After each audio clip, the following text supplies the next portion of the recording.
The truth doesn't arrive with noise. It arrives with receipts. There are people in your life who survive entirely on what you don't know, not on lies alone, but on missing context, on stories that were never connected, on patterns you never laid side by side long enough to see the shape they form. They don't need to be perfect manipulators. They just need you to stay curious instead of informed. And most people do, because information is uncomfortable, but confusion is familiar. Here's a quiet fact that doesn't get enough airtime. When researchers study long-term relational harm, they find that most damage isn't caused by one dramatic betrayal. It's caused by repeated small violations that never get named. Not because they're invisible, but because they're inconvenient. The human brain is incredibly good at protecting emotional investments. We don't ignore red flags because we're stupid. We ignore them because we've already paid too much to walk away. That's why the full story is so dangerous. Not because it's shocking, but because it's boringly consistent. It turns emotional chaos into a timeline. It replaces maybe with again. And once that happens, something awkward sets in. Empathy starts needing boundaries. Suddenly, the benefit of the doubt feels like unpaid labor. And the phrase, "that's just how they are," starts sounding like a resignation letter you never meant to sign. There's also a strange humor in it, if we're honest. The same people who swear they hate drama somehow keep excellent attendance at every conflict. The ones who say they value honesty always seem allergic to details. It's almost impressive, like watching someone trip over the same lie and still blame the flaw. This isn't about anger.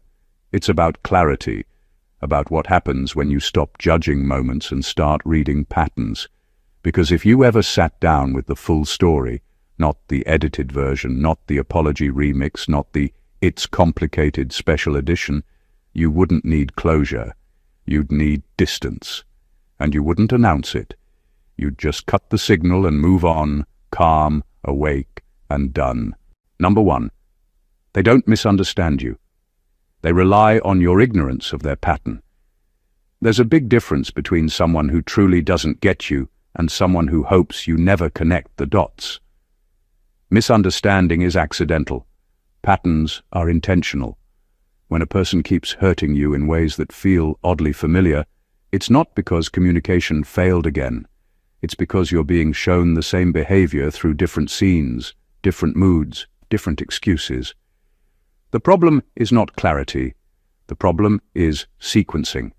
As long as each incident stands alone in your mind, they stay safe. They rely on your tendency to treat every situation as a fresh start. Today's apology wipes out yesterday's damage. Today's good mood cancels last week's disrespect. They know most people are generous like that. They know you'll judge moments instead of totals. That's the blind spot. Because once you start lining things up, once you notice how the same outcome keeps happening no matter the explanation, the illusion collapses fast. This is why they hate comparisons. Not to other people, but to themselves over time. They don't want you remembering how similar this feels to the last time or the time before that. They want every incident to feel isolated, emotional, confusing, and slightly your fault. Confusion buys them time. Clarity ends the arrangement. What's unsettling is that they don't need to lie much. They just need you to stay zoomed in, focused on tone, focused on intent, focused on how bad they say they feel. Meanwhile, the behavior keeps landing in the same place, with the same cost to you. Energy lost, boundaries bent, self-doubt growing quietly in the background. Once you see the pattern, the relationship changes without a word being spoken. Their explanations start sounding recycled. Their apologies feel incomplete before they even finish talking. Not because you've become cold, but because you've become accurate.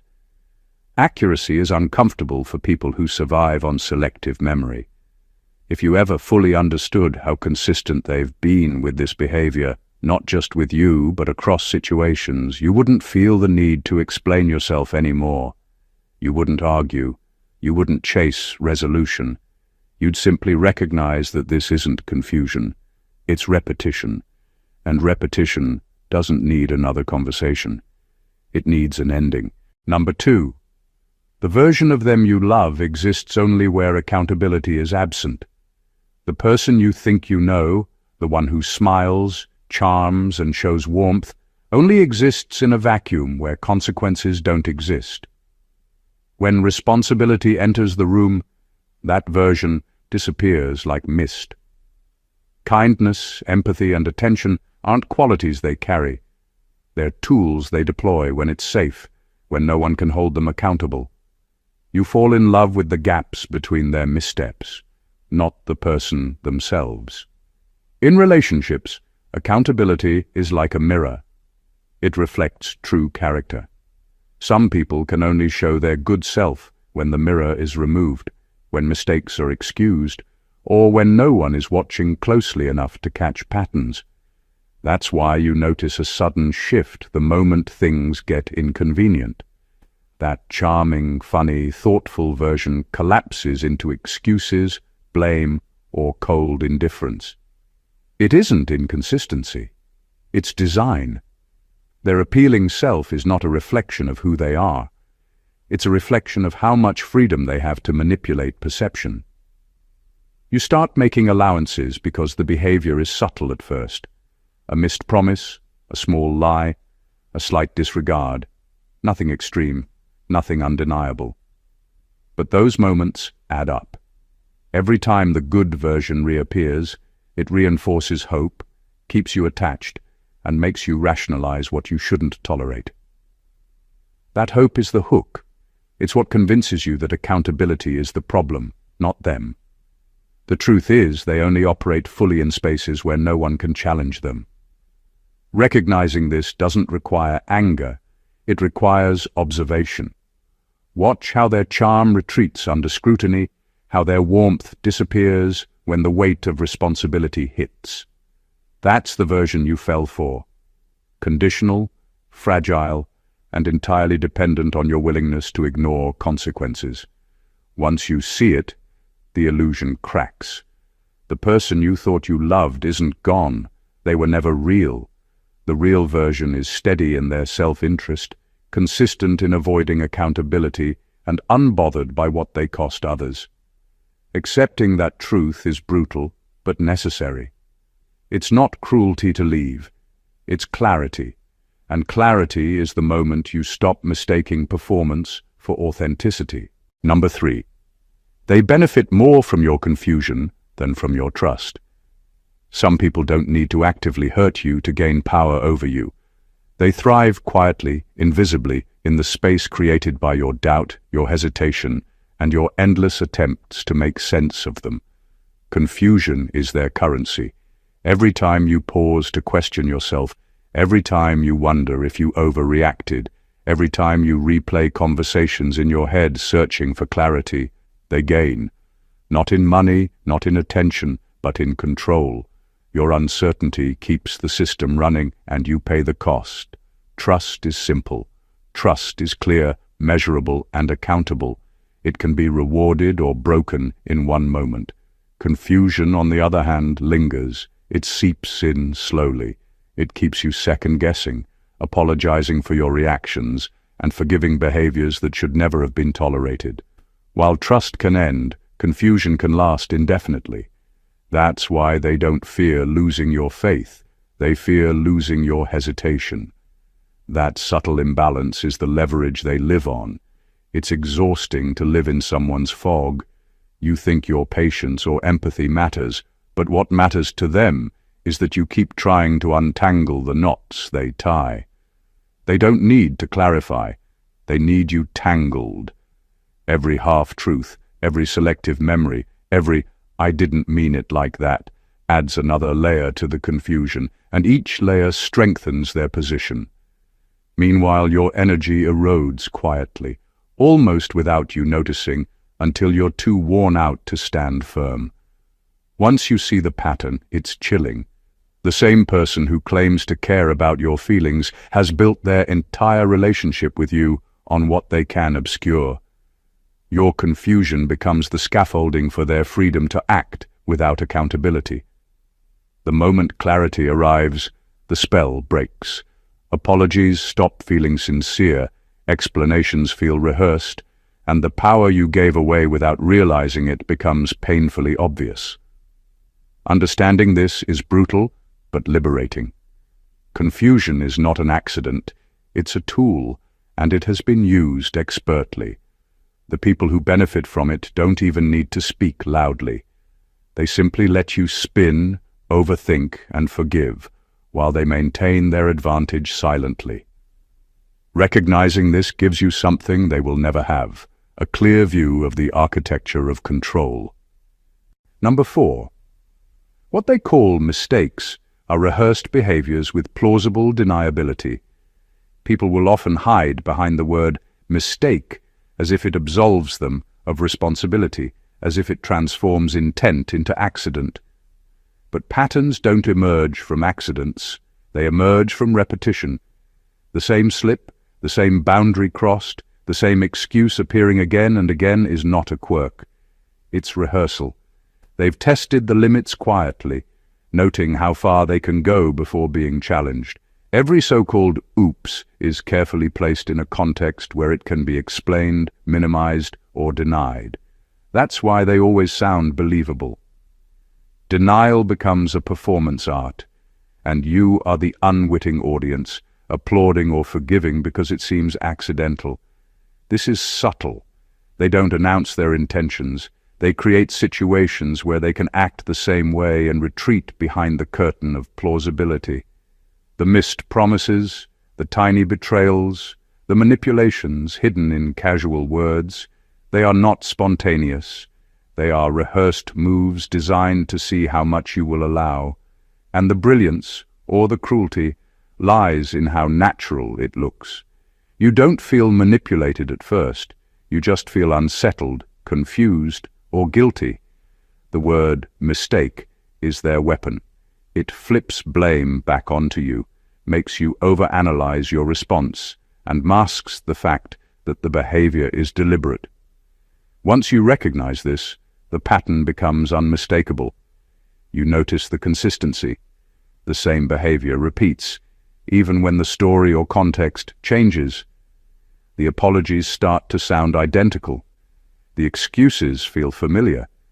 And you realize what you thought was chaos or unpredictability is actually a meticulously crafted script designed to maintain their advantage without ever owning it. Understanding this isn't about cynicism. It's about precision. Mistakes are forgivable, but rehearsed behaviors disguised as mistakes are a signal. They show exactly who this person is and how far they're willing to go while keeping plausible deniability on their side. The moment you see it, the fog lifts. Excuses lose their power. Patterns speak louder than words. And the clarity that follows gives you one thing they cannot touch: the ability to stop the cycle before it ever touches you again. Number 5, they never cross lines loudly. They erase them quietly. The most insidious people don't announce when they overstep. They don't make grand gestures of harm. They don't storm in like villains in a movie. They move quietly, almost imperceptibly, shifting boundaries one small step at a time until what once felt sacred or untouchable is suddenly negotiable or erased entirely. By the time you notice, the line you thought was clear has been rewritten, and you're left questioning your own judgment, wondering if you imagined it. This is deliberate. Every casual disregard, every small betrayal, every overlooked promise is a calculated test. It's how they measure how much they can bend without breaking the structure you've built around yourself. They rely on subtlety because subtlety breeds doubt. When lines are crossed loudly, confrontation follows. When lines are crossed quietly, confusion takes root. You start doubting yourself, your perception, your memory. You start rationalizing, forgiving, excusing, adjusting. That quiet erosion is their power. It's quiet, invisible, and completely effective. The danger is that these erasures feel personal, yet they are never about you. They are about control, about ensuring the rules of engagement are rewritten in their favor. The people who do this are masters at disguising intent. They make you feel like the problem is your sensitivity, your inability to let things slide, or your overthinking. Meanwhile, the boundary they removed was never yours to lose. It was yours to enforce. But they've worn you down so carefully that you stop defending it. Once you see the pattern, everything shifts. You notice how easily respect disappears, how casually promises are broken, how often your limits are tested without acknowledgement. The quiet nature of the violation is what makes it so effective. Loud disrespect is obvious. Quiet erasure is insidious. And when the line is gone, when your tolerance has been stretched to its breaking point, the person responsible doesn't need to argue, manipulate, or apologize. They just move forward, unbothered, leaving you scrambling to reclaim what should have never been negotiable. Understanding this gives clarity. The lesson isn't revenge, it's awareness. If someone erases lines quietly, you stop treating every minor slip as an accident. You see the pattern, recognize the tactic, and reclaim the boundaries that were being stolen under the radar. Once you do that, the quiet manipulation loses all its power. Number 6. Their apologies are negotiations, not remorse. Not every "I'm sorry" is an expression of regret. Some apologies are contracts, carefully worded to extract forgiveness while protecting the person offering them. They are negotiations disguised as remorse. The words sound right, the tone feels sincere, and you almost want to believe it. But if you pay attention, you notice the fine print. The apology comes with conditions, timing, or expectations. It isn't about acknowledging the harm done. It's about restoring access, regaining control, or testing how much you're willing to overlook. These apologies are tactical. They arrive after you've invested emotionally, when tension has reached a point where your empathy is at its peak. That's no accident. They know exactly when to deliver them to maximize compliance and minimize accountability. They aren't trying to heal anything. They are trying to reset the board. They measure the effectiveness of their words by how quickly you drop your defenses, not by the sincerity of their understanding. The difference between true remorse and negotiation lies in outcomes. A real apology shifts behavior. It doesn't come with excuses, justification, or expectation of continued tolerance. A negotiated apology, on the other hand, often feels rehearsed, incomplete, or strategically vague. You may leave feeling partially satisfied, thinking something has changed, while the pattern continues in private. The harm is temporarily softened, but the root remains untouched. The cruel brilliance of this tactic is subtle. They appear contrite enough to satisfy social expectations, enough to placate your anger, and enough to make you doubt your own judgment. You start to question whether you're holding a grudge, whether you're overreacting, or whether you're imagining the pattern of disregard. And while you wrestle with that, the cycle resumes, sometimes slower, sometimes faster, but always calibrated to test your limits. Once you see it for what it is, the power of their apology vanishes. You realize the words were never meant to mend. They were meant to manipulate. Recognizing this changes everything. You no longer measure them by what they say, but by what they consistently do. And suddenly, sorry is no longer an invitation to forgive. It's a warning to watch closely and protect yourself before the cycle begins again. Number 7, they remember your weaknesses better than your boundaries. People like this don't forget. Not really. They don't carry grudges, but they carry mental files, carefully labeled and meticulously organized, of every insecurity, every vulnerability, every hesitation you've ever shown. Your boundaries are often invisible to them, or worse, irrelevant. They don't respect the limits you set. They track the places where you've wavered, where you've doubted yourself, and where you've given in.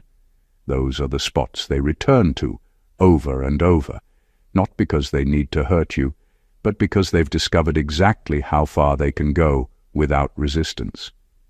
This is why subtle manipulation works so effectively. You may have drawn a line once, clearly and decisively, but they remember the one time you hesitated. They remember the time you over-explained, rationalized, or apologized. Every weakness becomes a blueprint for influence. Your past confusion, your hidden fears, your overlooked vulnerabilities. They store all of it for when they need leverage, when they need compliance, or when they simply want to see how much you'll allow. Boundaries without enforcement are invisible. Weaknesses with consistency are invitations. It's unnerving because they rarely attack where you're strongest. They attack where you've already shown cracks, the corners of yourself you didn't even realize were exposed. And when they do, it rarely feels like aggression. It feels like gentle nudges, casual remarks, or playful reminders. That's what keeps you second-guessing yourself. You think, maybe I overreacted. Maybe it's my fault. Meanwhile, they're watching carefully, measuring, calibrating. Recognizing this changes the game. You start seeing the difference between genuine care and calculated attention. You start seeing that the person who seems so attuned to you isn't empathizing. They're mapping. They don't need to remember your boundaries. They only need to remember where you falter. And once you see it clearly, once you notice how often your past vulnerabilities are used against you, it becomes impossible to continue playing the same way. Awareness replaces uncertainty. Protection replaces trust. And the person who thought they could rely on your weaknesses suddenly finds you no longer a playground, but a fortress. Number 8. They only support you when your growth doesn't disrupt their advantage. Support from them is rarely genuine. It comes with an invisible line. You can grow, improve, or succeed, just as long as it doesn't threaten their comfort, control, or status. Their version of encouragement is conditional, carefully measured, and self-serving. They applaud your progress when it aligns with their interests, but the moment your growth challenges their influence, exposes their shortcomings, or removes the leverage they've relied on, that support evaporates. What feels like mentorship or care is often just a temporary accommodation for convenience. They don't cheer because they believe in you. They cheer because they benefit from the version of you that remains useful to them. Your wins are celebrated only when they're predictable, limited, and easily absorbed into their narrative. But as soon as you step outside that frame, as soon as your evolution shakes the foundation they've built, their warmth disappears. Suddenly, your ambition is inconvenient. Your independence is threatening. Their words of encouragement, once sincere seeming, start to feel hollow, rehearsed, or tinged with subtle criticism. The cruel irony is that they often make you feel guilty for growing. They frame your independence as betrayal, your confidence as arrogance, and your assertiveness as a challenge to their authority. You might even start doubting yourself, wondering if your progress is too much, if your boundaries are excessive, or if your success is somehow unfair. That confusion is their safeguard. It keeps you hesitant, self-policing, and easier to influence. Recognizing this pattern is liberating. Support that disappears when it's inconvenient is not support, it's a transaction. And once you see the transaction clearly, you stop seeking validation from them. You stop trying to fit your growth into their comfort zone. You stop apologizing for becoming more than what they want you to be. True growth is never limited by someone else's agenda. Once you embrace that, you start moving forward with clarity and confidence, leaving behind those who only ever wanted you to grow just enough to serve them, but never enough to surpass them. Number 9. They provoke reactions then judge you for having them. Some people don't need to attack directly to control you. They provoke subtly, consistently, and with precision, knowing exactly which buttons to press. It isn't loud or dramatic. It's a glance, a remark, a tone, a carefully timed action. They create situations designed to elicit a response, watching carefully as your emotions bubble, flare, or freeze. And the moment you react, the tables turn. Suddenly, your feelings are the problem. You're overreacting, too sensitive or unstable, while they sit back as the measured observer. This tactic is brilliant because it flips accountability. They don't have to defend their behavior because your reaction becomes the evidence. Your anger, your hurt, your frustration, these are what they point to as proof that the issue lies with you, not with their repeated instigations. You begin to doubt your own instincts, replaying interactions in your head, analyzing tone and intent, wondering if your feelings are justified. And that self-doubt is the very leverage they were after. It's even more insidious because it feels personal, like an argument between equals, when in reality, it's a trap. Every word, every action, every misdirection is calculated to provoke, to test limits, to see how much they can control without overt confrontation. The goal isn't to resolve conflict, it's to measure your reactions, to keep you uncertain, and to maintain the upper hand emotionally. Once you recognize the pattern, everything shifts. You see that the instigator is not your peer, not your partner, not your friend. They are an architect of emotional manipulation. Your reactions are not the problem, they are the symptom. And when you stop giving them power over your responses, their tactic loses its effect. You no longer feel guilty for reacting. You no longer play into the cycle. You simply observe, decide your boundaries, and act with clarity. The moment you stop participating in their provocation, you reclaim your emotional independence, and the dynamic they relied on for control collapses entirely. Number 10.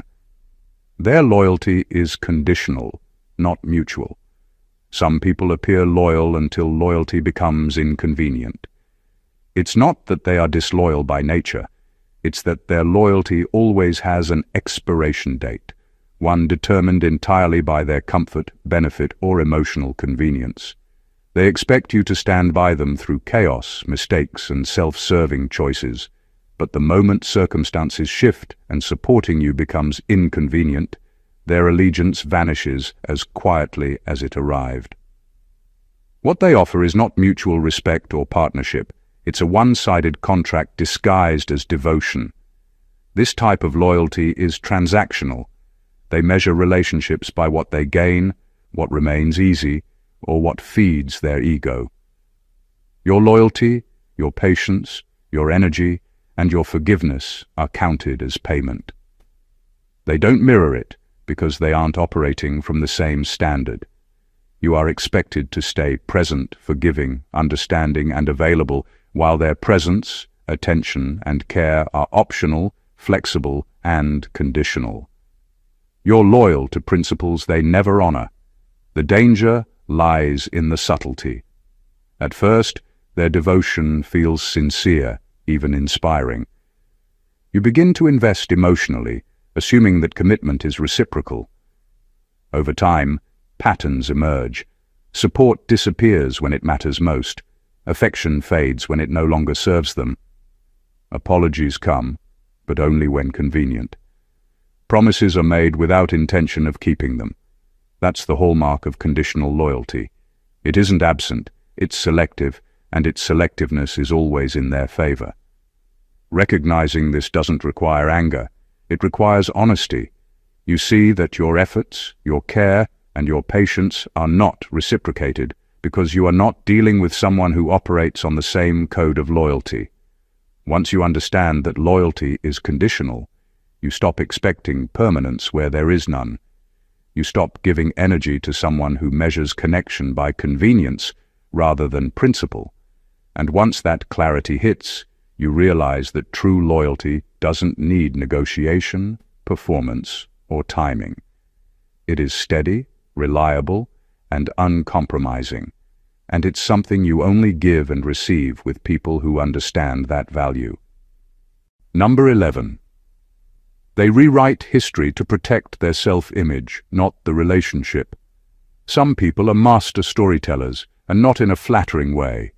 They have a habit of rewriting events, not to clarify, not to resolve, but to protect themselves. When conflict arises, when mistakes are confronted, or when their actions are called into question, the memory of what actually happened becomes negotiable. What they remember, how they frame it, and the details they choose to emphasize are all carefully edited to preserve their image. They are not preserving the relationship, they are preserving themselves. This behavior is subtle, but powerful.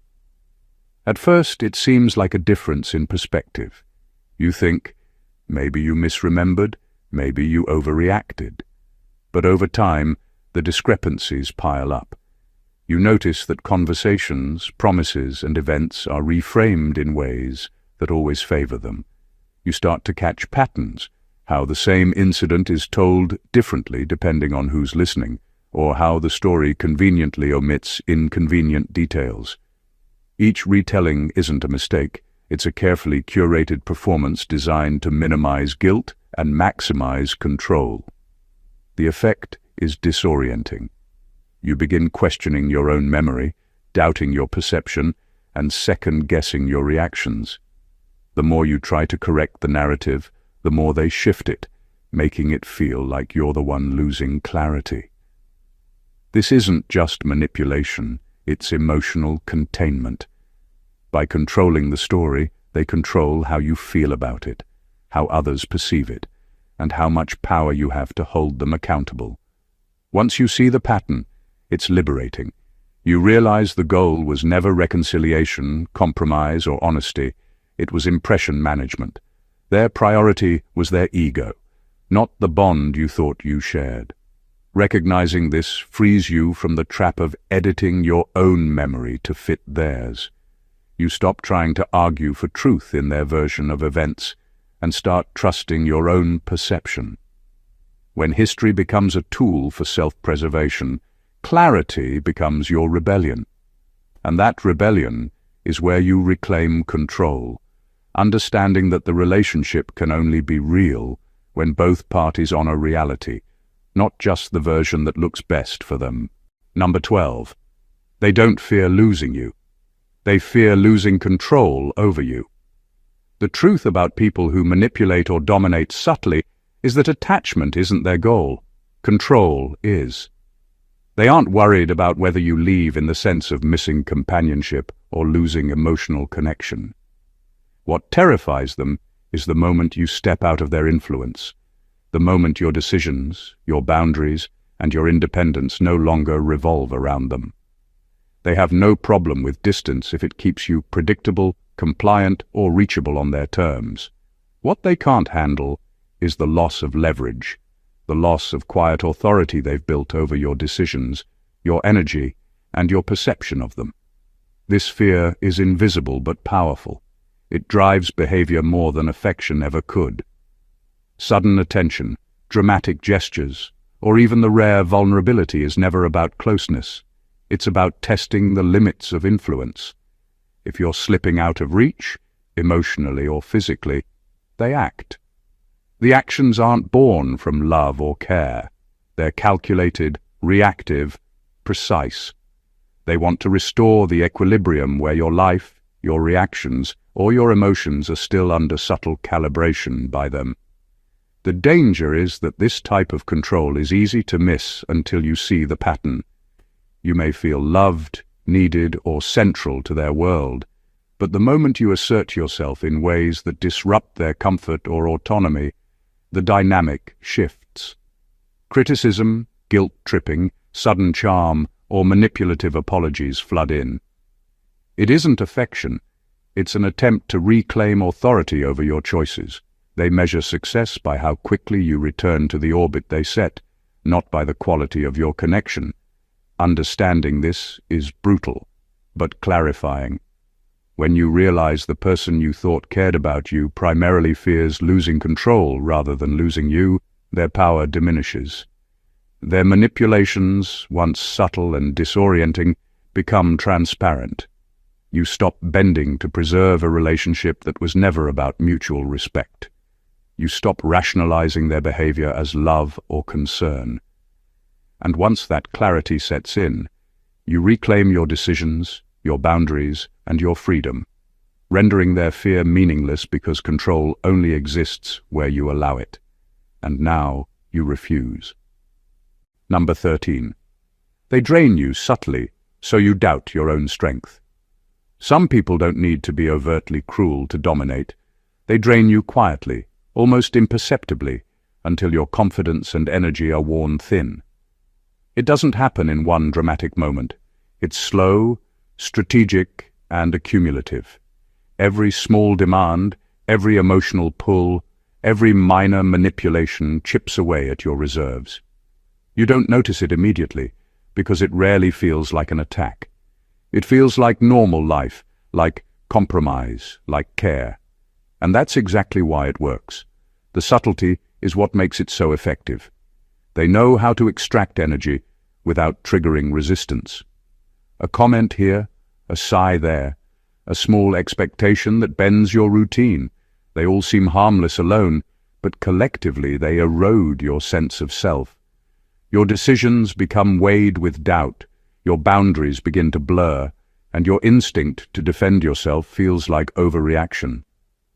By the time you realize what's happening, you're exhausted, questioning your own judgment, and unsure if you ever had the strength to stand firm. This energy drain isn't accidental. It's calculated.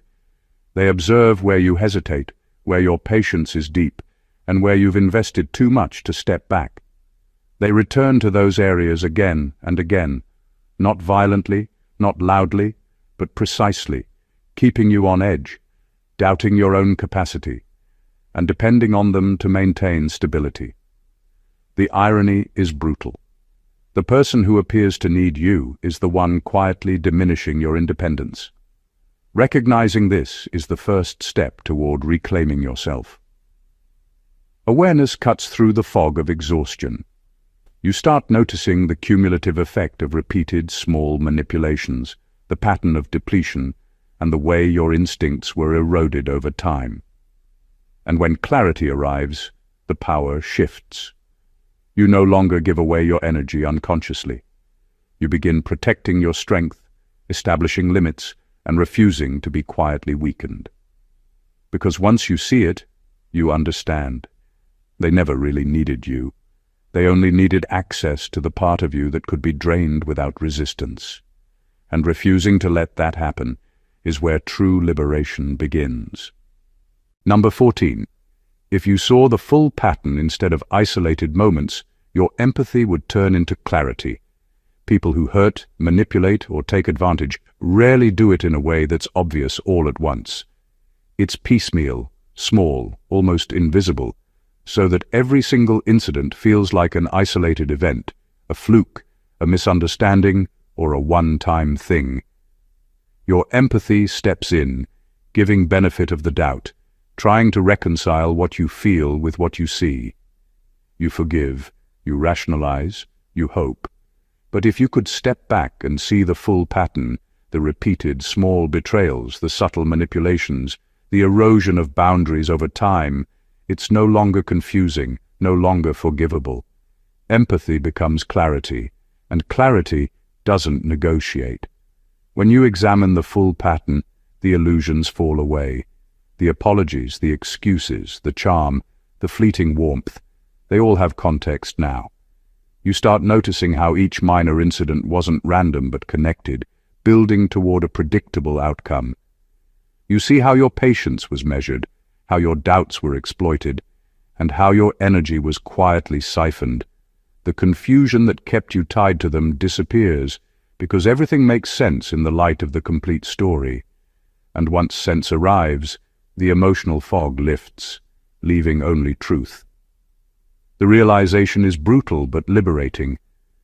You understand that the moments you excused as mistakes were deliberate tests, that the times you felt guilty or unstable were orchestrated, and that the empathy you gave was often redirected to maintain their advantage. Once you see the architecture of their behavior, the full unedited pattern, you no longer need to defend, explain, or justify your feelings. You don't argue for understanding, you act with clarity. Seeing the pattern transforms your perspective entirely. It doesn't make you bitter, it makes you aware. It shifts your focus from trying to fix or rationalize someone else's behavior to protecting yourself and reclaiming your energy. When empathy becomes clarity, you stop getting pulled into cycles of manipulation. You recognize the story for what it is, stop participating in it, and move forward with an unshakable sense of control over your own life. The full story doesn't demand reaction, it demands distance, and distance becomes freedom. The truth is uncomfortable, but it's necessary. When you step back and see the full picture, it becomes clear. The behaviors you excused, the apologies you believed, the patience you extended, they weren't random. Every subtle manipulation, every quiet erasure of boundaries, every mistake and every calculated charm forms a pattern. And once that pattern is visible, it leaves no room for doubt. You realize that these people aren't complicated. They're predictable. Their actions were never about connection, love, or care. They were about control, convenience, and self-preservation. Understanding this shifts everything.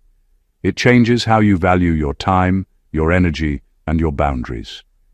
It allows you to stop forgiving behaviors that were never meant to be mended. It teaches you to trust your instincts, respect your limits, and recognize when empathy has been exploited.